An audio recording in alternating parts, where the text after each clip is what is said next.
Instead of doing a Google search and trying to read an article and find all this information, what the AI is doing is just shortening this gap. So something that used to take you 30 minutes, 60 minutes to write an email, now you're in about like 5 to 10 minute range where it's identifying all of the relevant prospects at an account. It's giving you actionable emails, actionable tips, actionable articles that you can use, but I'm still manually writing the email. But the AI enables you to get a higher volume of them out at a much more effective commentary. I can put an okay email into ChatGPT, ask it to improve, ask it to make suggestions, pull those emails out, and now they're custom, they're relevant. It's not a silver bullet, but it's just dramatically increasing efficiency. And for me, who has historically struggled with writer's block, it's just really helpful to have that backup support to really improve what I'm doing.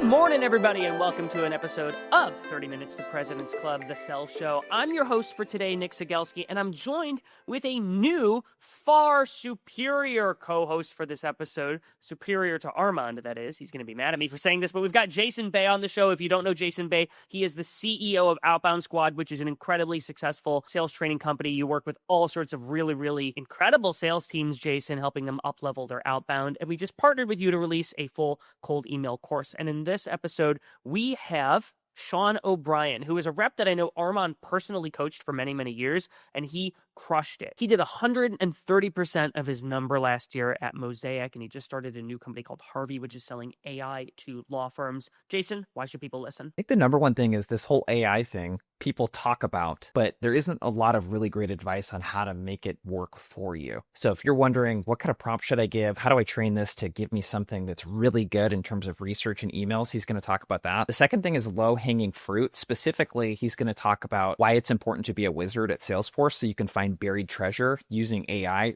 really easily. So think about deals where people said, reach out to me, or now's not a good time. And maybe there was some email correspondence. He's got some really great stuff to help you find some of that buried treasure. And then lastly, ground swelling. He talks through a technique. Look, I mean, we would love to get the meetings with the SVPs in the C-suite, right? That's not always going to happen. Most of the time, it's not at the enterprise level. So how do you work with someone that is maybe an IC or a manager, get some insights, and then bubble that up to secure meetings within your dream accounts?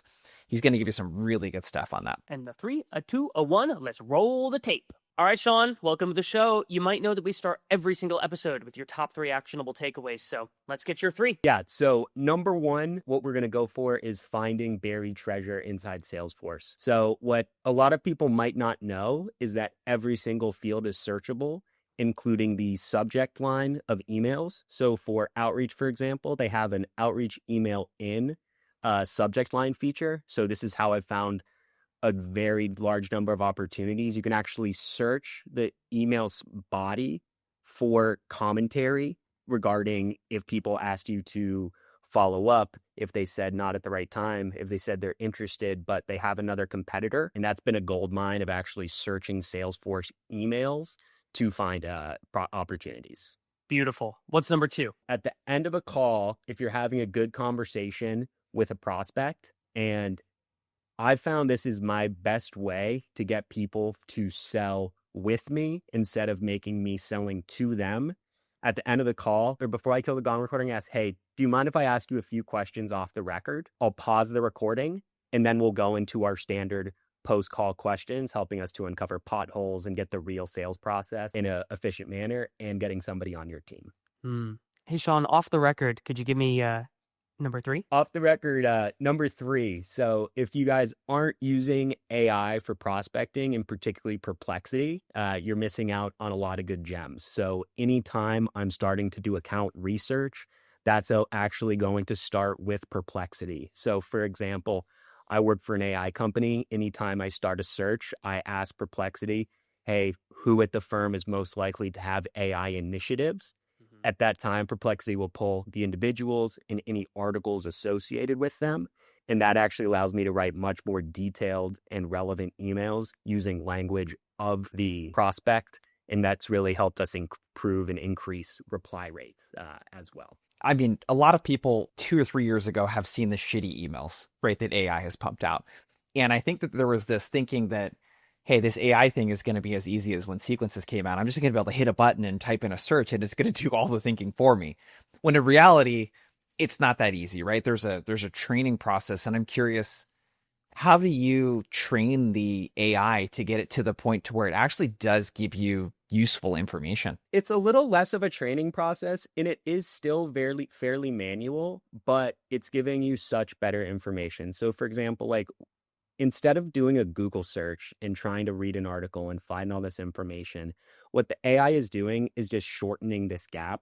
So something that used to take you 30 minutes, 60 minutes to write an email, now you're in the about like 5 to 10 minute range where it's identifying all of the relevant prospects at an account. It's giving you actionable emails, actionable tips, actionable articles that you can use, but I'm still manually writing the email. So I'll still manually write the email. I have some baseline templates, that I still have saved in SalesLoft, but these are actually custom emails. I have 50 accounts. These accounts are law firms for the most part. It's not like we have thousands of contacts to burn through, so each touch is important. So these are still manual touches, but the AI enables you to get a higher volume of them out at a much more effective commentary. And so I actually used to have really bad writer's block. And so something that AI has been really helpful for me, I can put an okay email into ChatGPT, ask it to improve, ask it to make suggestions, and then run through a few options that I like best, and then pull those emails out. And now they're custom, they're relevant, and they are still like manual. So it's not a silver bullet, but it's just dramatically increasing that efficiency. And for me, for somebody who has historically struggled with writer's block, it's just really helpful to have that backup support to really improve what I'm doing. So when you're doing an account plan, what does the prompt sound like? How do you guide it to give you like the nuggets? Are you telling it what your company is and what it does, giving it example case studies? Like what are you doing in the prompts to make sure that you get good information spit back out at you?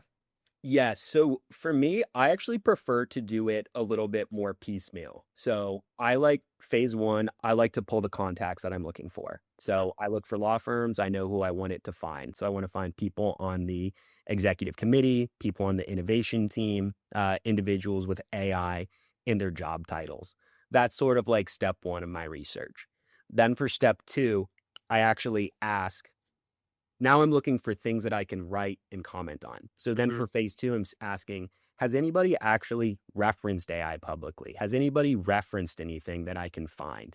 Then I'm having Perplexity pull all that information, and I can build that into my account plan as step two. Then a third thing that I'm doing for actually writing and pulling things in, we've had some people at our company who have made internal GPTs. And these are actually really easy. We can include a little YouTube short in the show notes, but you can upload all of your case studies. You can upload referenceable customer lists. And then when you're going to the actual composing phase, say you want to find 5 other Canadian firms. You have your referenceable customers. You can say, give me 3 other Canadian firms that I can reference in this email to make it more relevant as well. So that's sort of my process. That's kind of like a 3-step process for going from cold to contacts to why I'm actually reaching out is the structure that I have for outbounding. So it's like targets, finding the people, there's intel that you have it gathered for you, and then there's composing the message. And then proofreading and helping me fire those out at an appropriate rate. What you're doing is you're saying, hey, help me identifying the partner on the tech committee and the innovation partner and the associate onboarding partner, like the people who have leadership roles, not just their partners at the law firm, and you're identifying the people to reach out to.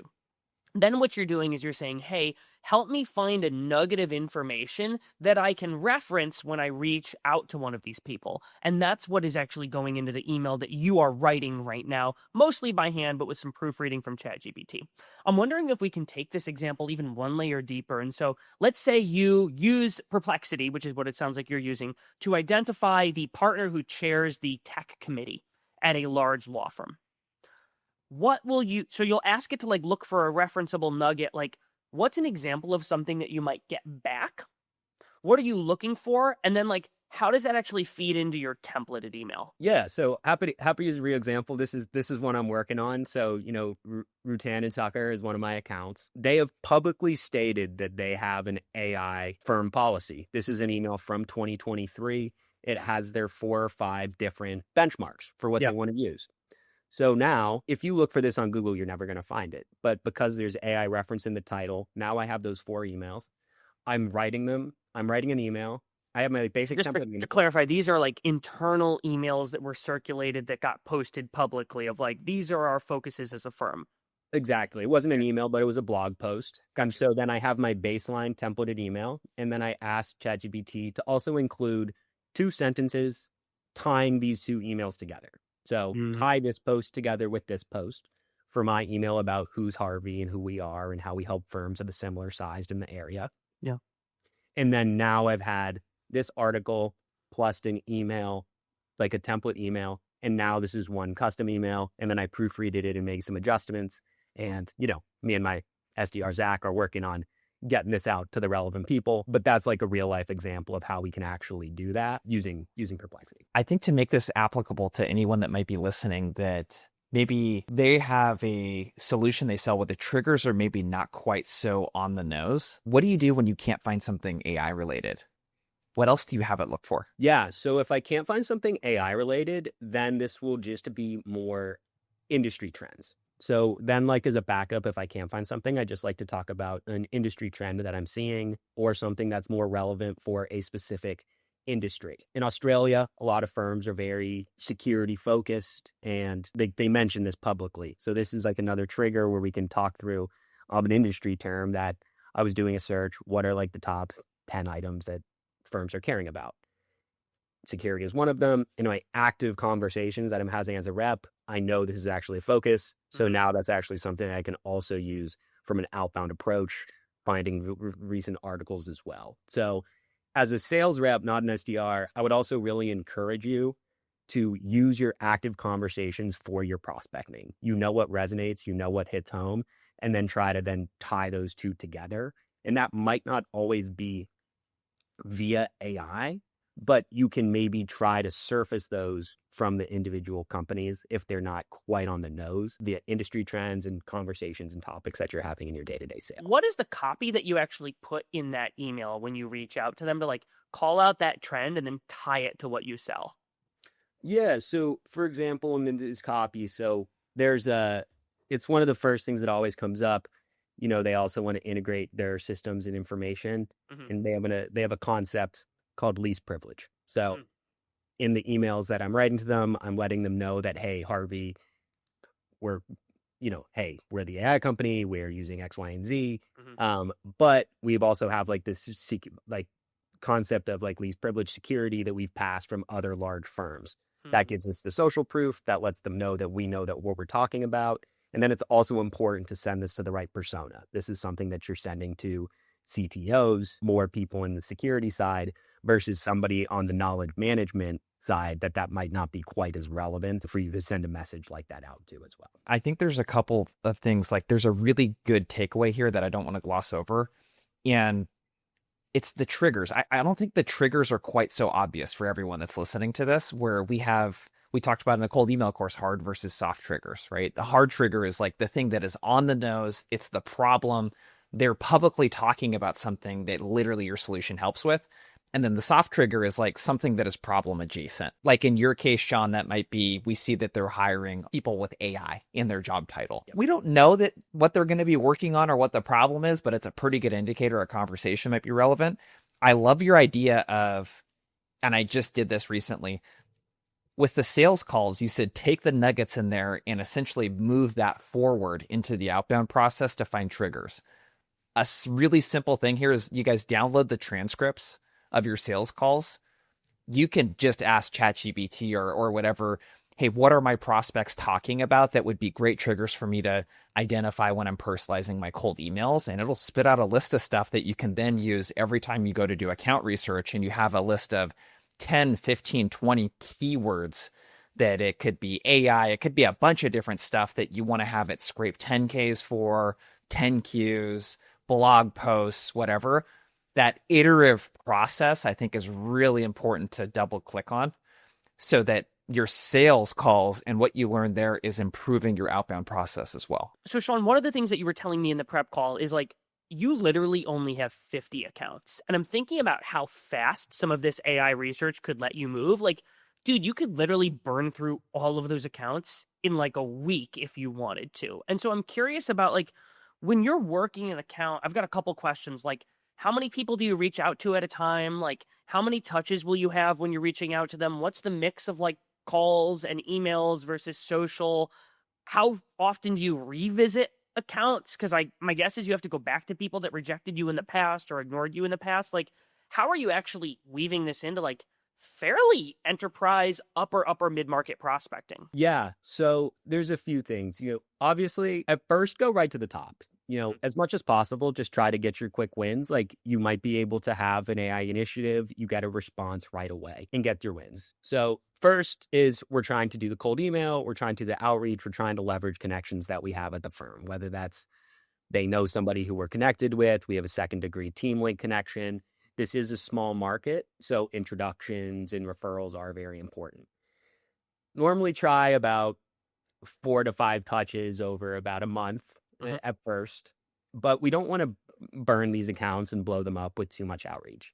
Then the other thing that's worked well for me is actually going down to go up. So there are lots of individuals, there are lots of team members at a lot of these firms. So actually speaking to associates, speaking to senior associates, learning what their problems are. This worked well for me at another one of my tier 1 accounts. I wasn't able to break into the account at the top level, but what I was able to do was have 4 or 5 conversations with various associates, and they were all telling me the same thing. Just, stack all over the place. They haven't had success. They're looking to get wins. But then that email actually didn't bring me back around. But when I had that sales conversation, I actually had a lot of insight that I was able to bring to them when we had a re-engaged conversation. So I knew about who they're piloting, what hasn't worked, what the associates are actually talking about, and what they don't and don't like. So that actually was one where I didn't break into the account. They just came back around naturally. But that prospecting work made that conversation work a lot more efficiently. The other one that I want to stress is like on-site has been huge. And it's great outbound and outreach material. So if there are conferences coming up, if you're going to be in somebody's city, if you are seeing people that are related, everybody on our team, they share where they're going. And this is another great free trigger for us to reach out to people without it being an annoying email. And the power of in-person is really shown. One of my team members, she's gotten tons of opportunities just from reaching out to people, asking if they're going to a big conference. They say no, but now you've opened the door for that conversation as well. And then once the in-persons are happening, it really accelerates the sales cycle. So I know this is a big topic recently, but it really is, at Harvey, it really shows. Like we do get on site a lot, and it is received very well in what can be a noisy and competitive market. So yeah, just quick plug for on-sites and getting in person in whichever way, shape, or form. What's going on, folks? There are literally only 2 things that you need to nail as a salesperson if you want to make it to President's Club. The first is your ability to fill your calendar up with meetings and create new pipeline, aka prospecting. The other thing you have to nail is your ability to drive those deals to close. And since you've made it this far in the video, I've got a gift to help you do both of those things. If you use the code YouTube at 30mpc.com/courses, you'll actually get $50 off our 2 best courses to help you nail both the creation of pipeline and the closing of pipeline. The first course is called Cold Calls to President's Club. And in that course, we teach you what to do, what to say, and how to sound in every single part of a cold call, from your call opener to how you pitch, to how you overcome objections, to voicemails and gatekeepers and more.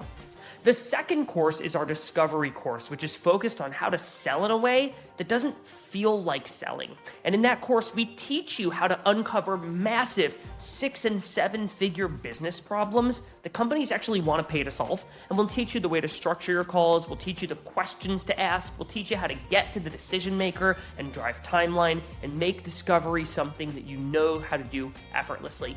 And again, if you go to 30mpc.com/courses or go to the link below and use that code YouTube, you'll get $50 off any of the courses. I will see you at President's Club. So groundswell you've talked about, it's such an effective technique, and it just takes time though, right? It's of course we would all love to get a meeting with the senior most stakeholder in the deal, right? I'm curious, if we were to get tactical, how do you decide who to reach out to and what's the approach? Is it like hey, I just going to send out a bunch of feeler emails that are sort of like pretty templated? Like, how do you secure that first conversation and explain the reason why you want to meet with them and the actual conversation itself? Are you asking for an introduction, asking if you can drop their name? Like, if you were to get pretty tactical, how does that typically go down? So the easiest thing that we're doing is people that are following our company. You go to LinkedIn, you create a safe search, you have people who are following your firm. So that's going to be number one. And then the number two one that I like to do, it's somewhat easy to tell who works with who. So then people that are on the executive committee, like whatever departments they're in, I try to go to their more junior associates and reach out to them. And essentially what I'm doing is I'm reaching out to them like I would a partner, telling them what Harvey is and how we help. And then I offer them just to do a demo of the product and to get their feedback and to learn a lot more about what's going on. So it's a pretty lightweight ask. People are interested. They do want to learn about it. So then it's really just a conversation about what they're doing, how they're using AI, if they're using AI, and then showing them the product. And then from there, honestly, leveraging what I was talking about at the top of the call with some of that like off the record stuff, people do have strong opinions, but they don't always want to talk about it on a sales call. So killing the recording, talking about those, that gives us good nuggets to then either come back around or to have patience and leverage that information you learned during the sales cycle itself. But following, like number one is just following. And then number two, if I can go just vertically wise and see who would be, maybe there's 3 M&A lawyers and there's 6 M&A associates, reaching out to those M&A associates because I know they're tied to the key decision maker. Mm-hmm. And do you then ask for an introduction typically, or do you just say, I'm going to go myself to their boss? I'm going to circle back in that email chain and say, I just talked to Sean. Here's what I learned. Here's why I think that we should talk. How does that typically work? Yeah. So I always ask for the introduction, and then also be considerate of these people. Ask if it's okay. Ask if it's okay to reference them. Ask if you don't want me to reference them. Ask if there's anything that you want to keep this off the record. They're in a way doing us a favor by putting their name out there or even sharing some of this information with us. So one thing that I think is really important is just to be considerate of your prospects and everyone that you're speaking to, because if you're not, you can burn a bridge very quickly. So that's the other thing when you're going down and going around. It is very important to ask for permission as well, because people can be fairly sensitive about this and it can impact their career. So it's important just to have a level of awareness when you're doing things like that you should get permission, and it's not worth it if they say no. Just work around it, get somebody else, or there could be some baseline information that you can reference that's obviously not going to include them. But yeah, I do really want to stress the importance of asking for permission as well when you're working with these people's professional careers. You mentioned that you have an SDR who's on your team also helping you find ways to break into these 50 accounts in your book of business. How do you and your SDR typically work together? Are you saying, hey, you tackle all the associates, I'm going to reach out to the more senior people? Do you assign them B and C tier accounts to focus on, so you just focus on the A tiers? What's your approach in getting the most out of that relationship with your SDR? Yeah, so I would say there's 2 things that we'll do. I'll take the first pass at all of the senior tier 1 contacts. So that'll always be something that I'm going to be doing with the first, let's call it 5 touches. If that doesn't work, I'll often then have my SDR reach out to some of the more junior team members. And honestly, sometimes it just needs to be a different person with the same message. I've seen it time and time again. Having that teamwork is great. I was working for months to get into account. My SDR, Zach, I gave it to him. He writes a fantastic email. 3 weeks later, we have an on-site. Now we're actually in a deal cycle. So lose the ego. The SDRs can can break into these accounts too. Sometimes, who knows, your inbox gets put into spam. Mm-hmm. They're just tired of seeing your name, and somebody new comes in the mix, and they can get you back in the mix. So process wise, I always try to go after the tier ones for the first 4 or 5 touches. If that doesn't work, then I'll sort of tag my SDR in, and then I'll also have him going over after some of the more below the line ones, and then following up if my initial outreach wasn't successful. And then also me coming back over the top of his successful emails is another way to help, drum up conversations. So, Sean, with your emails, because it's such a big part of your approach, you mentioned, hey, I have to have a good balance of not sending too many emails. I don't want to, bombard the prospect. But with your emails, what does good look like? What's that structure? And provide an example if you have one too. Yeah, I can share an example in the show notes. But so one quick example is the structure that I always like to use is this is obviously a custom email. So first touch is going to be something personal about them, as well as in the subject line, like just a custom subject line about what they're talking about.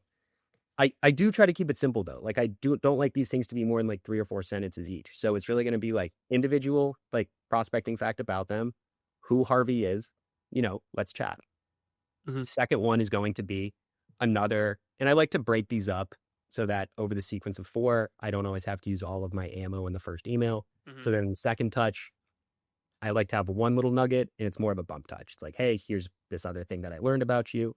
Did you catch this? The third one is normally a bit more firm specific, something that I learned about the firm, as well as another thing that Harvey can help out with.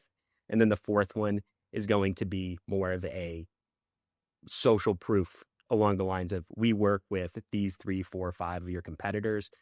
Would you like to chat in that way? So for me, that's been my structure. And then also we're tying that in with LinkedIn outreach comments, seeing what's going on with the firm as well. But that's been my like general structure as far as like how I'm writing the emails and how I'm structuring the sequence for outbound. So these emails are all connected, I would assume, on the same email chain. And it sounds like you customize every email that you send. For the tier ones, yes. Yeah, that's a good note to make there for anyone selling enterprise, that when you are able to find these nuggets and it's a tier 1 account, like the level of customization through the sequence can make a big difference. If we were to break down that first email a bit, when you say to the individual, are you talking like you found something that they said, hey, we want to implement AI into XYZ process? You find a blog article. Is that the thing that you're referencing in the subject line in the first line of the email? That is. Like, I like to use language that they have talked about or referenced, particularly in the subject line. One of my prospects was very LinkedIn heavy. He had a note in LinkedIn, like the power of a smile, throw that in the subject line. That's going to stick out to him. He wrote it the other day. That was one where I got a response from Power of a Smile. I've never been the best at transitions, so wrote an okay email, asked ChatGPT to connect it a little bit better. Yeah. Now it actually works a little bit more smoothly than like clunky email body response. One of like my favorite prospecting emails I ever sent, there was a lawyer who he posted on his Twitter, I guess it's X now, about how he was always on the hunt for the ultimate cheeseburger, and he would post cheeseburger reviews. And so I sent him a email with the subject line, the ultimate cheeseburger. And then it would literally just was like, here's what your perfect day might look like. 1, you eat a cheeseburger here, which is the #1 rated cheeseburger joint in Vancouver, which is where he was. 2, and then I tied this into a problem that a lot of law firms had, which is they hate entering their time. And the solution I sold at the time could automatically do it for them. You don't have to waste any time filling out your timesheets. And so you get to eat 2 cheeseburgers. And I got a response right away because I used something that was totally unrelated to him, but then ended up finding a way to tie it to the solution. I'm sure ChatGPT could have done it more eloquently, but yeah, the nugget there is parroting their language is such a good way to get their attention. All right, Sean, we're running out of time, so we got to move to our final 4 questions. The first one, these are going to go rapid fire, so give it to me short. What is your #1 cold call tactic? For me, I don't like to open up with, this is Sean from Harvey. When I hear that, I immediately put walls up. I think that's a sales rep I've gotten cold call. So I actually like to just open up with the reason why that I'm calling. Hey, this is Sean. I saw you have a AI initiative about blank, or just get right into it. The Sean from, I feel like, is a big red X on, I don't want to talk to this cold caller right now. Question number 2, what is your number one discovery question? It's really at the end of a discovery call, more specifically a demo on from a 1 to 10, how do we feel about what we just saw? It's not even one question. It's more of a framework. If it's a 10, you're in a good spot. If you know that it's anything less, you can ask what it was missing, and it gives you a chance to kind of, get on the right footing right there. Sean, what's the number one way that you get a prospect to respect you? It really is just being knowledgeable and educated about your market, like spending time learning, being able to demo correctly, being able to come to them with relevant examples and stories.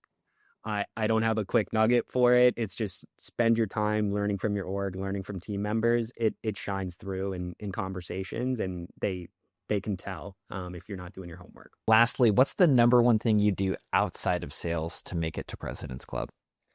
I mean, a bit ironic, but honestly, a huge podcast guy. There's so much knowledge out there, like not even sales podcasts, but there's so much information. If there's anything you're interested in, you want to learn more about, I'm probably listening to at least 1 or 2 podcasts every single day where you can take things, even if it's a non-sales podcast, put it into your day-to-day. I think it just makes you a stronger seller and, business person in general. What's your go-to podcast that's not sales? The moment, my two favorite are Tim Ferriss's podcasts, and then Chris Williams' Modern Wisdom are the two favorites at the moment. Yeah. Well, Sean, thank you for joining us. Everybody, stick around for a 60-second recap coming up soon. All right, Jason, it's time for your 2x2 recap. What do you got for number 1? I think number 1 was the idea of using your sales findings, the nuggets that you hear in sales calls, using that to pull forward into the outbound motion. So taking sales transcripts of calls, recordings, etc., and feeding that into AI so that it knows what triggers to look for. The second thing was this idea of groundswell that we talked about before. Specifically, what I thought was really interesting around that was sticking within the same department, going for the opt-in, making sure that you have their permission to share. And then I love the idea of going off the record.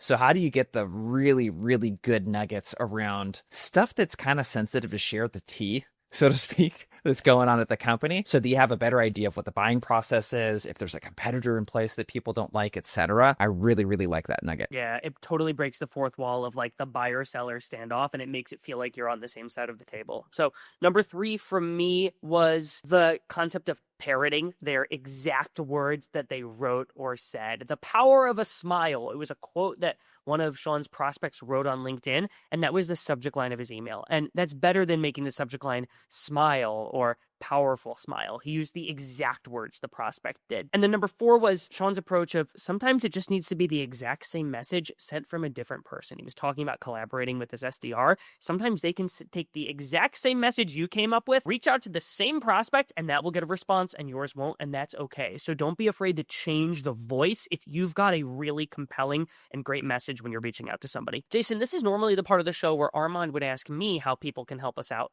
but I'm wondering if you could tell the audience how folks could help us out today. I think the biggest way that you could help us out is by helping yourself. And the number one thing you can do is we literally worked with Gong to pull 300 million plus data points on cold email. So everything from subject lines, how long they should be, does social proof impact emails or not, should you ask for time versus interest in an email, and everything in between. And we created a really badass cold email course that you can grab in the show notes. And you're going to get everything from frameworks to how to use AI to write emails for you, sequence structure, the blueprint, remove the mystery behind what to say, how to say it, when to say it, how often to say it, etc. So help us out by helping yourself. Go check out the course. Go check it out. I promise it's really badass. Thanks for listening, folks, and we'll see you next week on the show.